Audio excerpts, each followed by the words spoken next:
better. So, I do have a few questions throughout this talk that I'm going to ask you.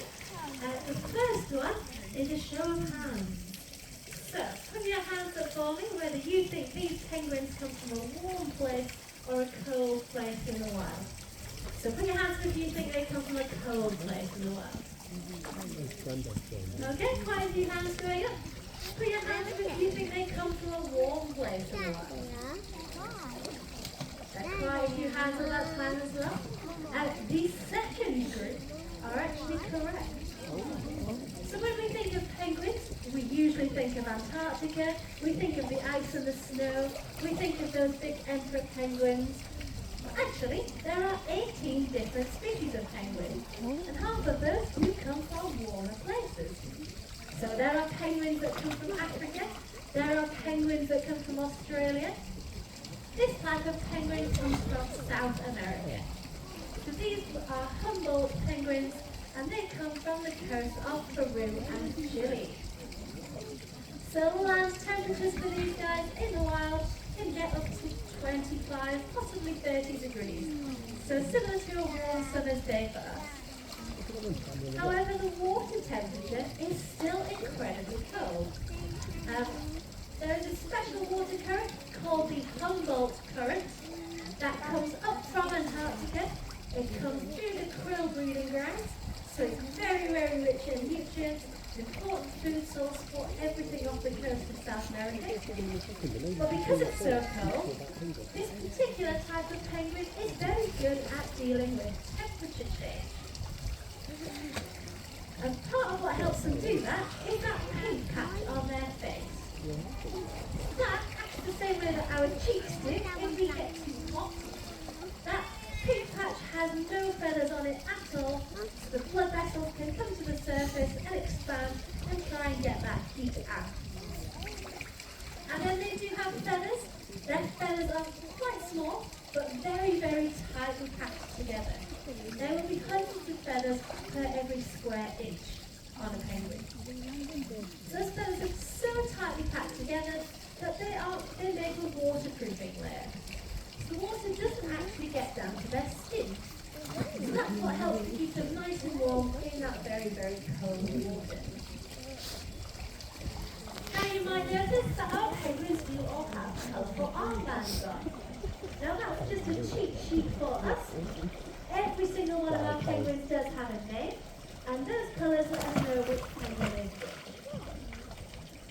So that way we can keep an eye on who's paired up with who.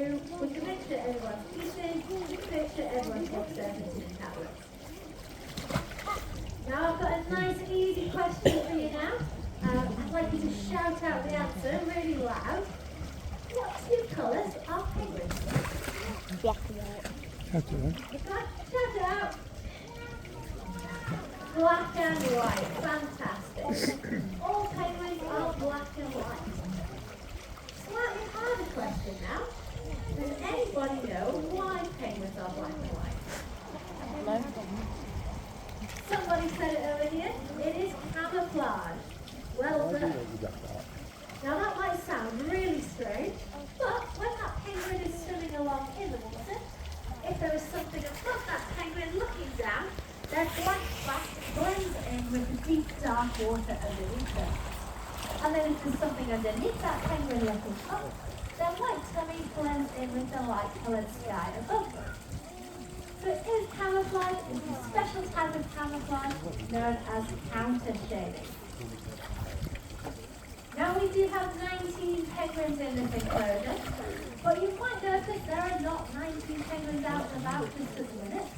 And that's because it is nesting season at the minute.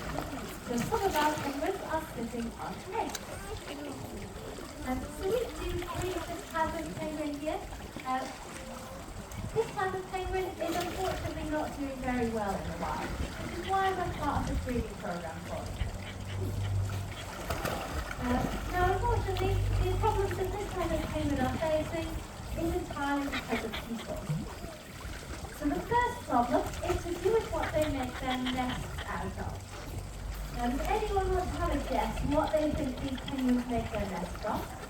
I'll give you a clue. It's something very smelly. and the kids normally guess it quite quickly.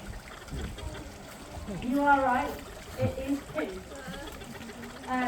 These penguins do make their nest out of poo. So it will be their poo, it will be other seabird poo, and collectively known as guano. So on the penguin nest sites out in the wild, there will be hundreds, if not thousands of penguins. And a penguin can poop every 40 minutes. So that is a lot of poo. Now when these penguins are making their nests, when they're making their burrows, they will stick their burrows into that guano, into all that poo. It's a lot softer than all the rock around it, so they can make it into the shape that they want. And the smell of that poo will help to hide their scent from predators whilst they're sitting on their nests. But people have worked out that guano makes very good, very cheap fertilizer.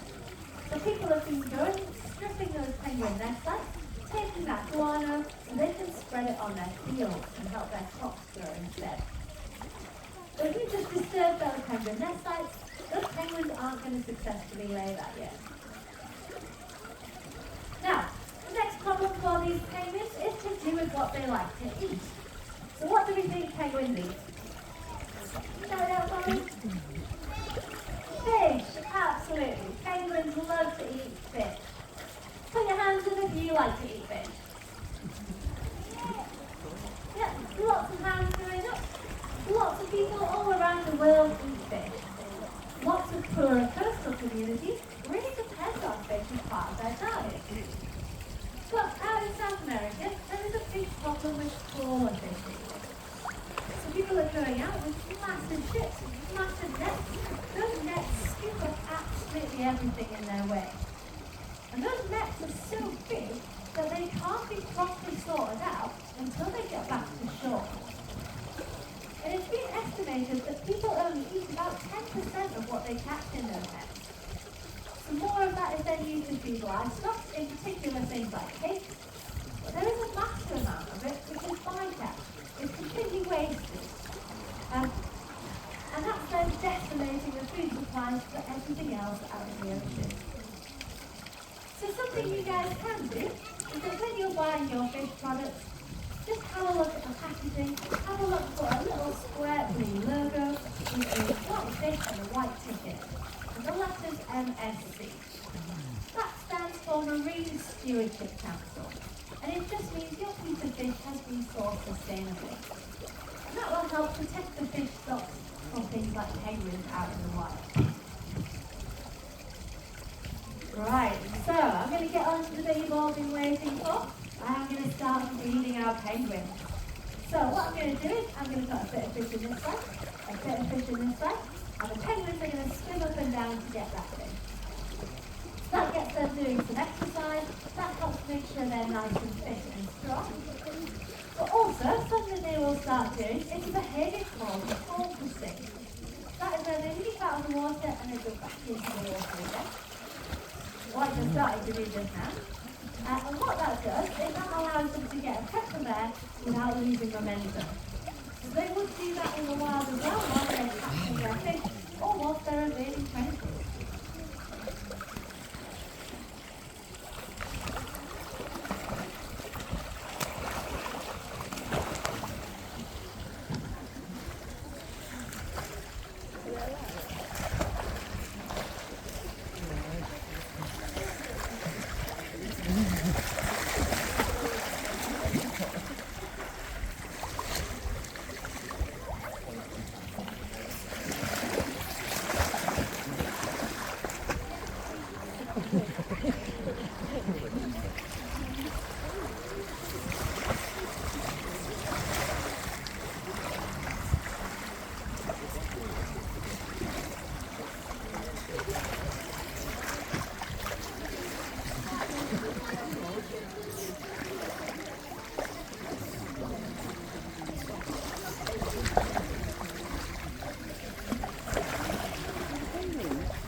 These birds up here are our Inca terns.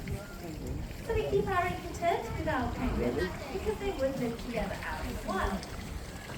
In the wild, they actually have a special relationship. So the Inca terns, to the penguins, are what's known as a klepto-parasite.